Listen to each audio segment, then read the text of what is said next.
Hey, what's up guys, Soldier Knows Best here. Samsung has officially unveiled their two new flagship phones, the Samsung Galaxy S6 and the S6 Edge. And here are my first impressions of both of these phones. First off, the design is great. Both of these phones feature Gorilla Glass 4 on the front and the back, and it's just a very premium design where they use very lightweight materials, but they feel solid, they feel durable, and when you put them in your hand, it's a very nice grip. And I was a little bit worried about the glass being a little bit slippery, but that wasn't the case with both of these phones.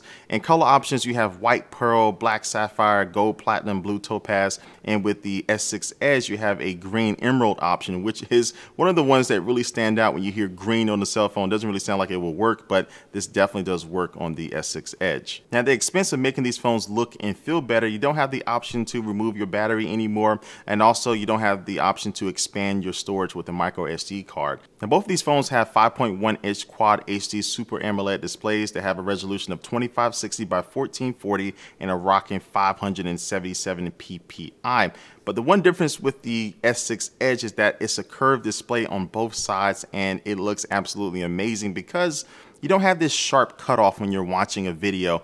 The video can fold over, and basically it just allows you to be a little bit more immersed into what you're watching on the display.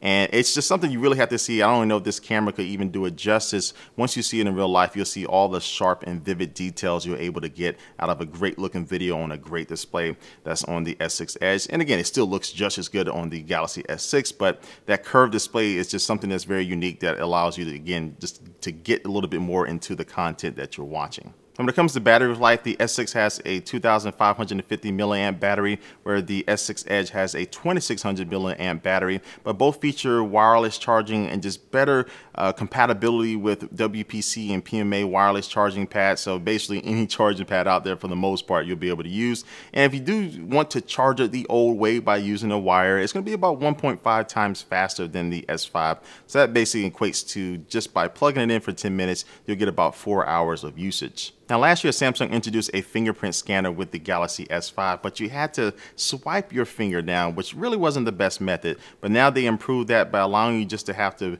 touch your finger on the home button, very similar to what Touch ID is on the iPhone, but you simply just touch your finger down and it will quickly unlock your phone. Now, camera-wise, both of these phones feature 5-megapixel front-facing cameras that have a wider field of view, so you can get a lot more people in for your selfies. And the rear-facing camera is a 16-megapixel shooter with OIS, optical image stabilization. It also has quick launch now, so no matter what you're doing in the software, you can double tap the home button and it will launch the camera pretty quickly, so you can go ahead and take a picture of that moment right when you need it. And now it does have infrared detect white balance, improved low light video, and also tracking autofocus. So that means if you want to keep one subject in your video in focus, you simply tap on them now and you'll be able to keep them in focus as they move around and you pan your camera around. This is a feature that you see in digital cameras, but it's coming to these two new Galaxy phones. Now, moving on to software, both of these phones are running Android 5.0 Lollipop, and of course they do have TouchWiz on top of that. And one of my biggest complaints about TouchWiz in the past is that it was just way too much. It just felt a little too bloated,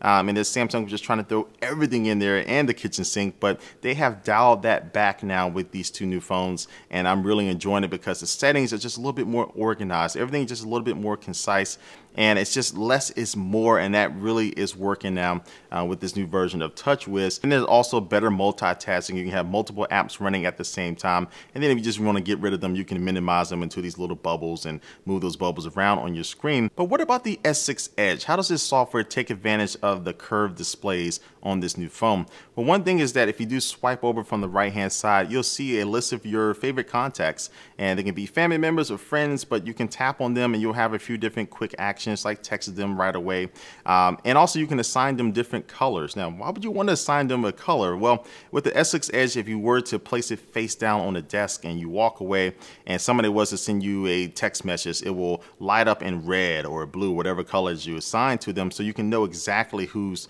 trying to contact you without having to run over to your phones. And real quick, a couple extra things. Samsung will be releasing an updated version of their Gear VR that will work with the S6 and the S6 Edge. And also they announced Samsung Pay, which is a mobile payment system that doesn't require one of those NFC terminals. You can actually use it with the conventional magstripe terminals, which are pretty much everywhere that you use to swipe your credit card. So Samsung has more information about that, and they'll be releasing that later on in the summer. And so with this hardware and the software, Samsung is really trying to make a statement that they're here to stay, that they're going to continue to be innovative. And again, just with my little time with both of these phones, it looks like they're on the right track. And I think they do have two winners on their hands. But again, these are just my first impressions of these two phones. They launched worldwide on April the 10th.